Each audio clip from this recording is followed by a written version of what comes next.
Hello students, we are continuing MCQ based on case scenario.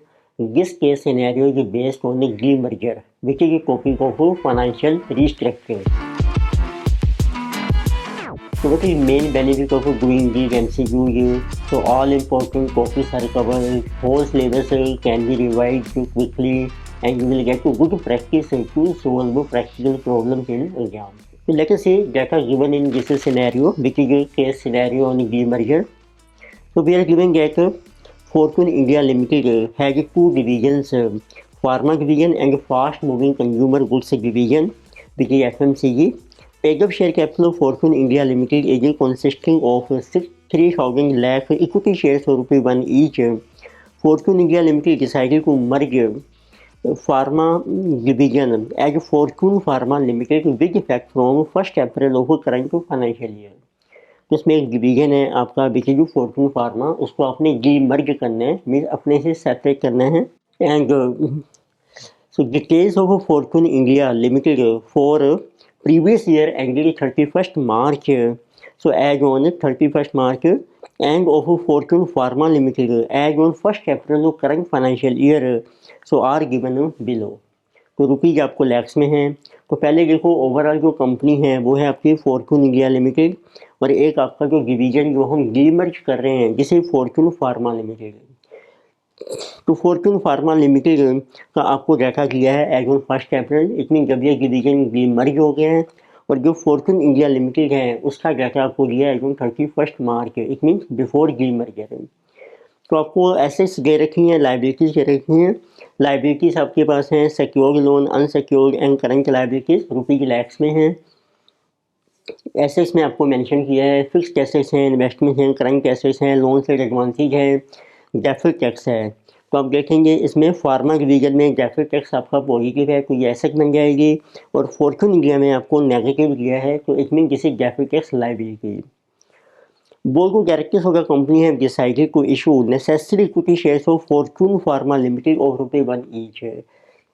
एक में जो division demerge हो रहा है अब उसने शेयर इशू करने हैं तो इसने डिवीजन ने शेयर इशू करने हैं sufficient share of ₹1 each without any consideration to the share holders of Fortune India Limited. और इसके लिए आपको फर्दर इन्फॉर्मेशन कंसीडर करनी है. Transfer of liabilities and assets हैं at book value. Estimated profit for current financial year is 12,000 lakhs for Fortune India Limited and 1,470 lakhs for Fortune Pharma Limited. Estimated market price of Fortune Pharma Limited is 24.50. Average price earning ratio of FMCG sector is 40 and pharma sector is 25, which is to be expected for both the companies. फिर आपको different MCQ दिए हैं. Like number 1 we have to calculate the ratio in which shares of Fortune Pharma are to be issued to share holders of Fortune India Limited. Second MCQ, we have to calculate expected market price per share for Fortune India Limited after demerger. Then we have to calculate book value per share of Fortune Pharma Limited immediately after demerger, and then next we have to calculate book value per share of Fortune India Limited immediately after demerger. तो पहले देखो data देखते हैं हमें क्या mention किया है. तो आपको देखो मेंशन किया है इसमें सबसे पहले एक आपकी कंपनी है फॉर्चून इंडिया लिमिटेड. अब इसके दो डिवीजन्स हैं जो आपको मेंशन किए हैं. नंबर 1 है अब आपका एक FMCG डिवीजन है और एक है आपका फार्मा डिवीजन. तो अब आपने इस फार्मा डिवीजन को डीमर्ज करना है और उसकी हमने बना लिया एक नई कंपनी फॉर्चून फार्मा लिमिटेड. तो इतने सब ये दो डिवीजन्स हैं आपके. तो इसकी कुछ एसेट्स और लायबिलिटीज हमने इसको ट्रांसफ़र कर की हैं बुक वैल्यू के बेस पर और उसके जो नंबर ऑफ शेयर हैं आपको वो मेंशन किए हैं फॉर्चून इंडिया के. इससे शेयर कैपिटल गिवन है जिसे जो रुपीज 3,000 lakhs. फिगर्स आपको चल रहे हैं रुपीज लैक्स में और शेयर की वैल्यू है ₹1. तो इट मीन्स 3,000 lakhs से हमारे नंबर ऑफ शेयर्स बन जाएंगे. फिर अब आपको देखो दोनों जो डिवीजन्स हैं इट मीन्स डीमर्जर के बाद फॉर्चून इंडिया में रह जाएगा ओनली FMCG डिवीजन. तो उनके हमें एक्सपेक्टेड प्रॉफिट्स दे रखे हैं. Expected profits of FMCG division it will be 12,000 lakhs and of Fortune Pharma Limited this will be 1,470 lakhs.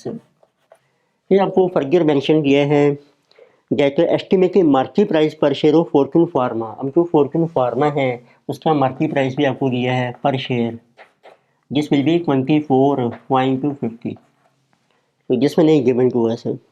Again, average price earning ratio is also given. Price earning ratio of FMCG जो sector रह जाएगा आपका, उसकी आपको mention की है 40 times and of pharma is 25।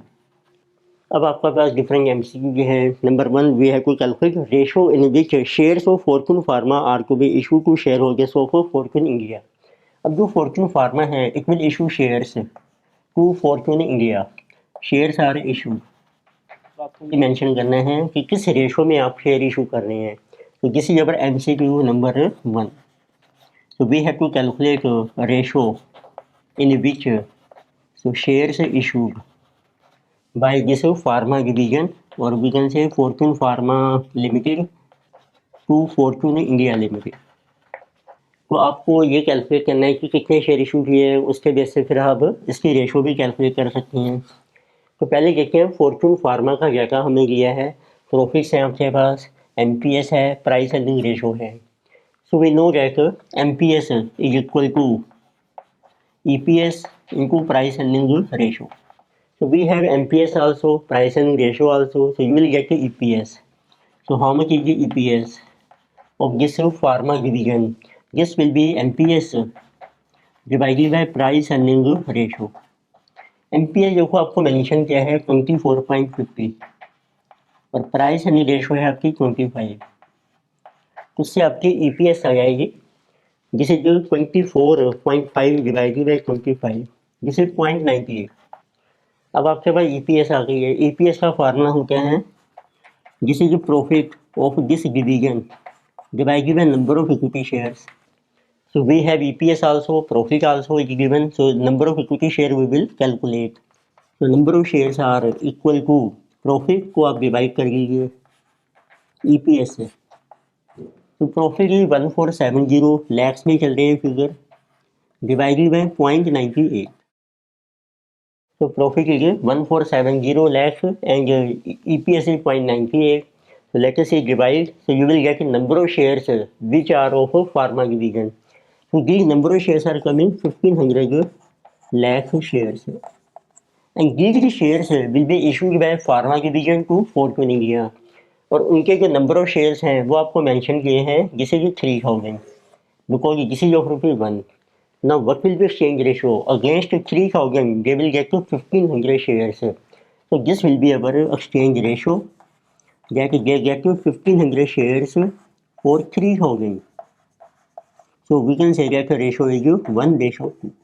So this is our answer. You can say which option is correct. Answer is option number B. So next we have MCQ number 2. So we have to calculate the expected market price per share of Fortune India Limited after the demerger. तो आपको market price calculate करने हैं of Fortune India.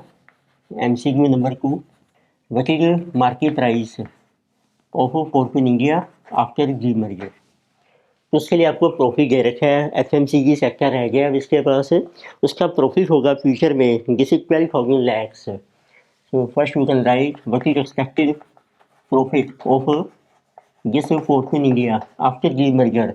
तो this is 12,000 lakhs, rupees आपके लैक्स में है। And what are number of shares of, number of shares इसके हैं 3000, इतने वो सेम ही रहेंगे जितने पहले थे आपके। So you will get EPS, so profit upon number of share 4।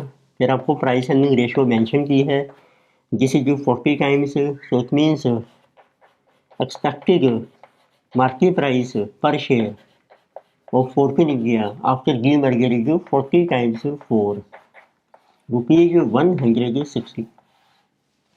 So you can say which option is correct. Answer is option number A is correct. So next we have to calculate book value per share of Fortune Pharma Limited immediately after demerger.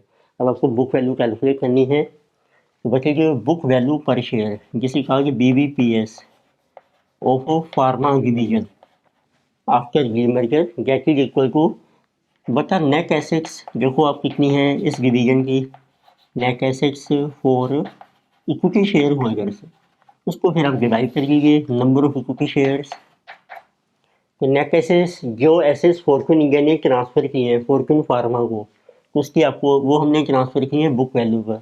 तो you can see आपको देखो assess mention की हैं, fixed assess हैं, investments हैं, current assess हैं, loans हैं, advances हैं और एक डेफर्ड टैक्स एसेट है। तो अब इसका टोटल कर लीजिए। So this is 7740, so plus 7600 plus 8800 plus 960। तो total assets are 25100 minus liabilities भी आपने ट्रांसफ़र की हैं 400, 2400 and 1300। So this totally becoming 4100।